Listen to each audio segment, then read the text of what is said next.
francophones. Dans le cadre de mes émissions dans la langue française, les dimensions, je vais vous présenter aujourd'hui une émission assez délicate qui s'appelle « Ce que doit faire l'opposition iranienne en cas de guerre ». Mais en cas de guerre, vous avez bien entendu.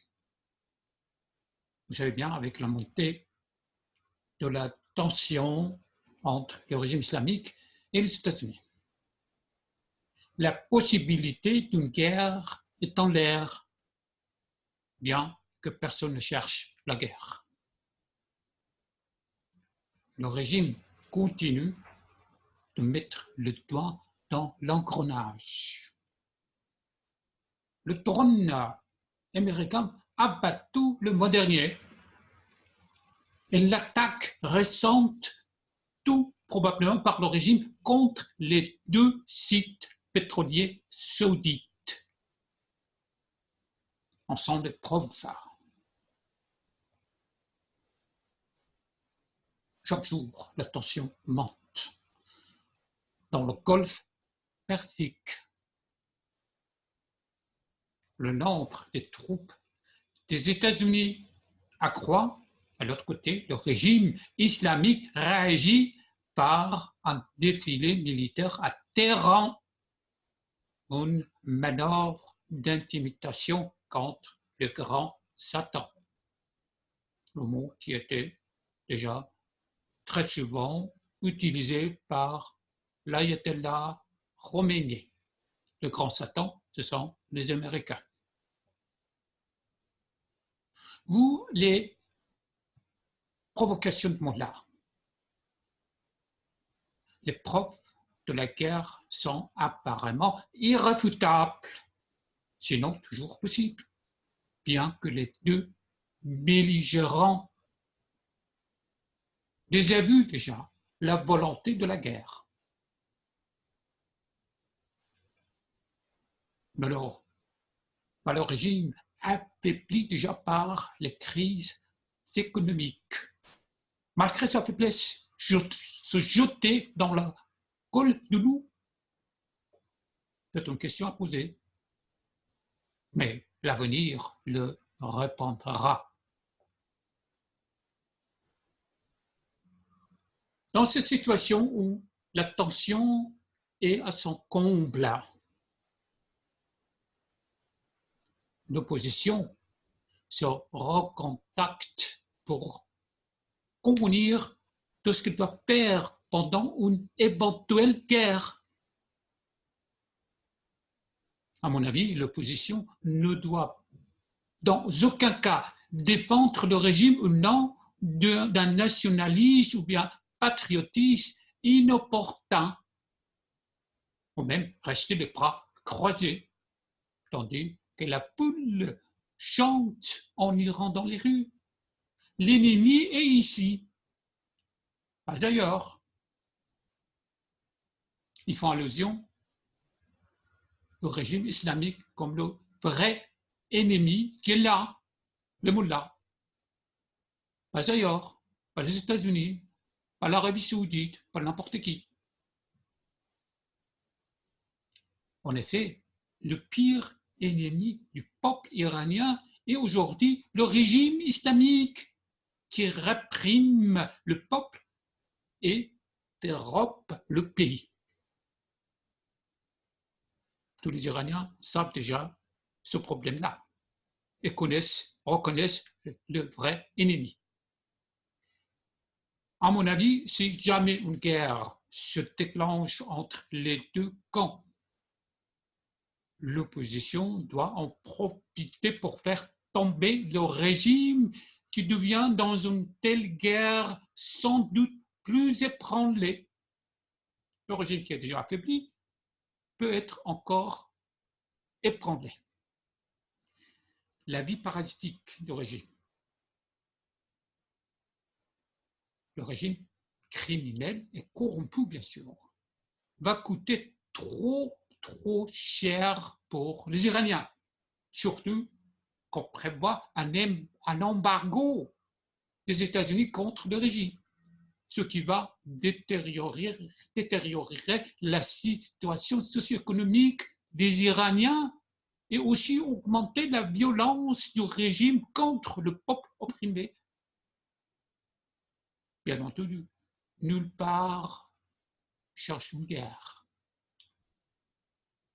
Mais si jamais une guerre se déclenche pour des raisons quelconques, alors il faut aussi être assez vigilant pour profiter de chaque occasion pour libérer le pays en se débarrassant du régime anti-iranien des mollahs. Voilà le devoir essentiel, crucial de l'opposition dans ce cas-là. L'opposition a déjà montré que le régime cherche une situation de ni guerre ni paix. Il n'a pas assez de dispositifs militaires pour une guerre à long terme, surtout contre les États-Unis, un super pouvoir maintenant, le seul pouvoir militaire qui peut faire guerre contre n'importe qui. Sauf des petits conflits ou des petites guerres régionales, ce qui convient au régime pour garder cette situation de ni guerre ni paix. Une situation favorable pour le régime islamique. De même, le régime ne peut pas accepter une paix durable car elle n'est pas propre à sa nature islamiste. Alors, une situation entre deux chaises, ça veut dire entre la guerre et la paix, est très favorable. Le régime, ainsi peut-il continuer sa répression contre l'activité d'opposition sur les prétextes des agents ennemis de l'islam et des intérêts nationaux. Ce qui était par exemple le cas pendant la guerre irano-Irak, dont le régime a utilisé la guerre pour prolonger sa vie parasitique en éliminant ses opposants et alourdissant son joug sur le dos du peuple. Mais actuellement, le régime se trouve en pleine crise économique et pétrolière due aux sanctions opposées, sanctions imposées par les États-Unis. Mais aussi le mécontentement du peuple, le mécontentement qui s'aggrave de jour en jour, qui est aussi un danger pour l'existence du régime.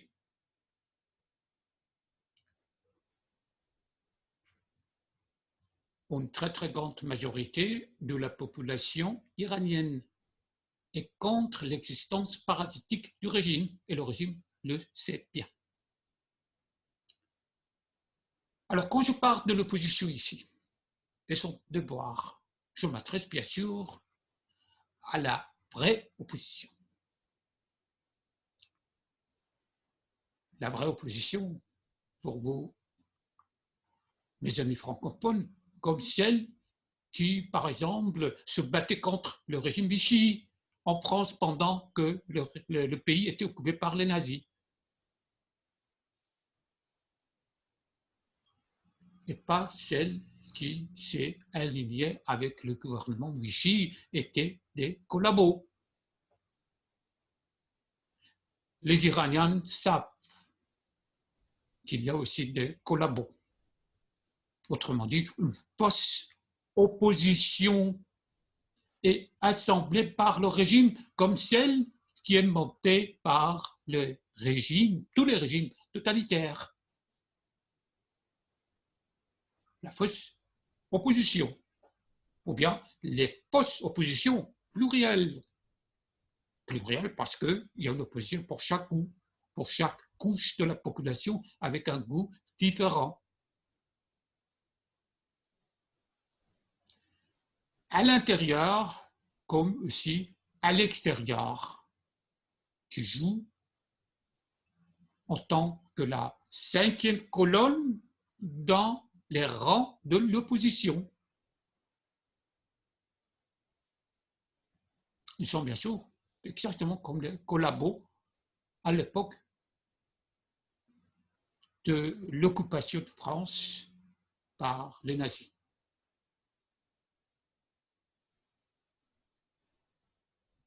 Ils font tout manionnage, manigance, toutes les manœuvres possibles pour dévier de la réalité du régime, tout en déculpabilisant du régime ou bien atténuant sa nocivité, par contre, en culpabilisant les ennemis étrangers comme l'impérialisme de l'Ouest, à sa tête bien sûr les États-Unis, pour la quasi-totalité des problèmes du pays. Certains parmi ces apologistes du régime étaient les fidèles du grand frère, mais le grand frère a laissé sa place maintenant à M. Poutine. Et c'est pour ça qu'il reste toujours russophile. Avec les réformistes du régime, ces fidèles de grands frères collaborent pour que le régime reste au pouvoir.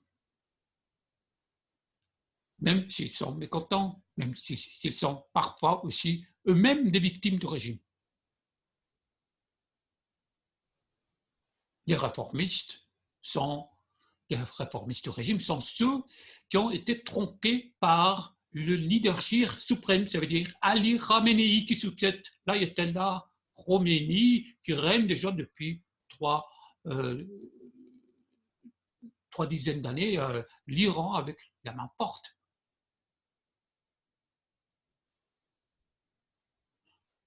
Les réformistes sont les dépris du régime, que malgré qu'ils sont outsiders, mais restent fidèles au régime eux-mêmes. Vu que beaucoup d'Iraniens considèrent le régime islamique comme une force d'occupation qui réprime le peuple et dérobe le pays. Cette fausse opposition se camufle, se déguise au nom de l'opposition parmi les rangs de vraie opposition. Mais habilement défendent la vie parasitique. Voilà leurs caractéristiques qui peuvent être toujours dénoncées. Ils défendent toujours la vie parasitique du régime islamique, un régime néfaste, un régime contre les intérêts des Iraniens, un régime corrompu et criminel. Mais pour ça, ils sont bientôt, bien sûr, payés. On ne sait jamais comment ça se passe sur la table, les rapports, mais on peut s'imaginer qu'une telle opposition, une telle fausse opposition, eh bien, doit être contente, doit être, bien sûr, payée ou bien donner des promesses pour quelque chose. La guerre n'est pas le but de l'opposition, de vraie opposition, je parle de vraie opposition, de l'ONU, même aussi de l'Europe, parce que l'Europe va payer cher s'il y a une guerre se déclenche dans la région. Il y aura des millions de réfugiés iraniens qui vont rentrer en Europe, qui vont fuir la guerre. Mais si la guerre se déclenche, malgré nous, malgré tout le monde,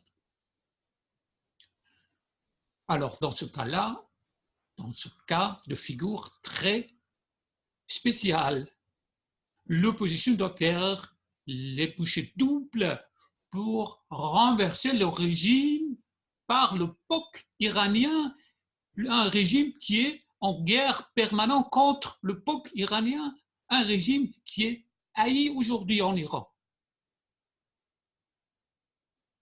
Et alors, contre un tel ennemi,